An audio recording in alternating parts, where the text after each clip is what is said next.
Okay, today we're going to look at happiness. This is an important theme in humanities as well as philosophy.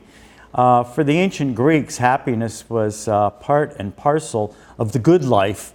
In fact, one of Socrates' students, Aristippus, saw happiness as the greatest good, or the sum total of pleasure.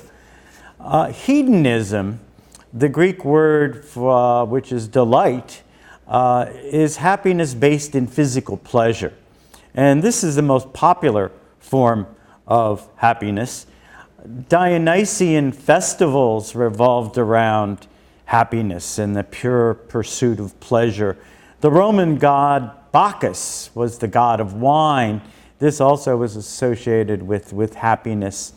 In fact, the whole carpe diem, seize the day philosophy, saw really a strong resurgence in the poetry of the 16th and 17th century. In much of this poetry, Andrew Marvell, Richard Herrick, time is seen as the enemy and mortality, and it's a villain of youth and pleasure. A lot of the carpe diem poetry was really kind of seduction poetry of seize the day, for time is drawing near. At my back, I always hear time's winged chariot hurrying near.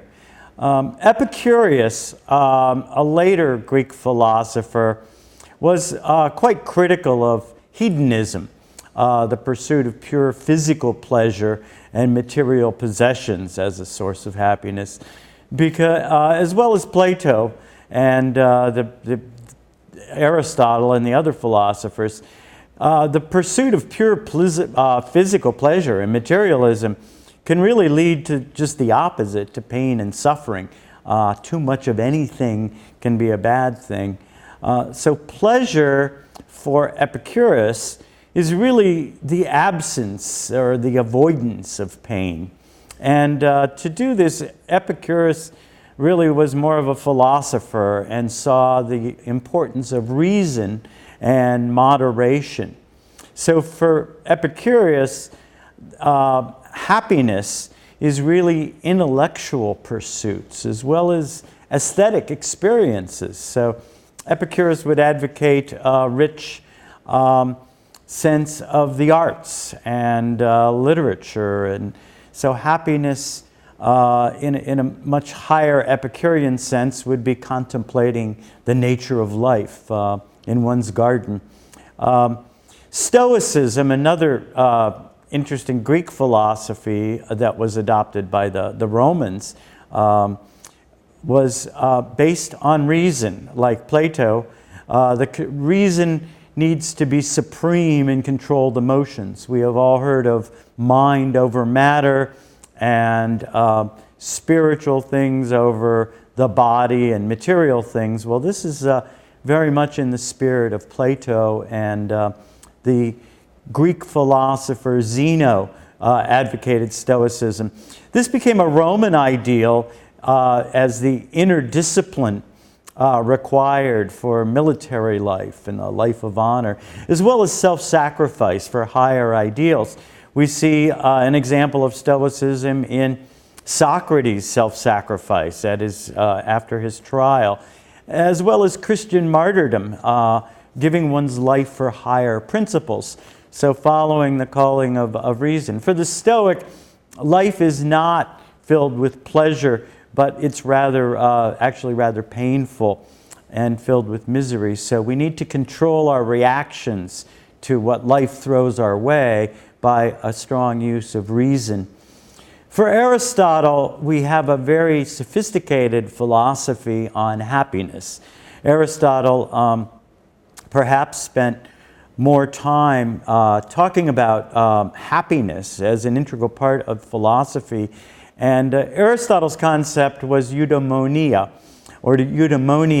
which is really comes from a life well lived.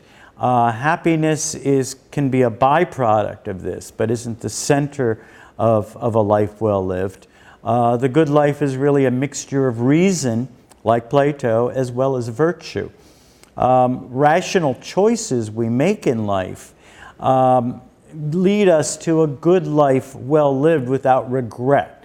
So Aristotle's concept of eudaimonia really comes at the fulfillment of life, at the end of one's life, such as one's destiny. The Greeks, in the Greek tragedy, saw that no one should count themselves as happy until they've reached their final living day and fulfilled their destiny.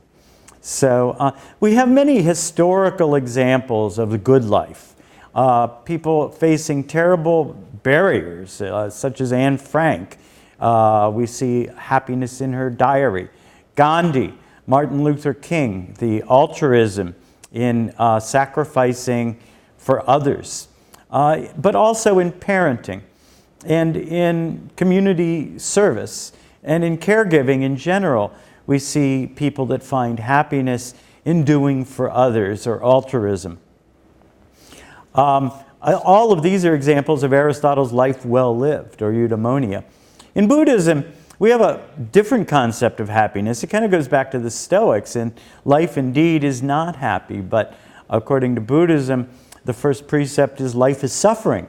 And we know the suffering or pain in life comes from desire, our desiring ego to have things and hold things and not let go of them. So for Buddhism, the idea of hedonistic pleasure really leads to pain and suffering, because these things are only of a temporary nature. For Buddhism, happiness would be a much higher spiritual plane that comes from enlightenment. And it's actually a freedom from the ego, freedom from desire, that we realize the interconnectedness of all living things in Buddhism. And we see this in the Dalai Lama, the world leader in Buddhism today, and the idea of all humans are connected, all living things are connected. Some final reflections on happiness. It varies with time, it varies with context, it varies with culture. There's no fixed formula unique even for an individual in happiness. Happiness is always in relation to something else. Fleeting moments, we get temporary happiness, but the lasting achievements are more of the spiritual happiness that eudaimonia brings, that Aristotle was on. So happiness is a striving or a quest, and very essential to the art of being human.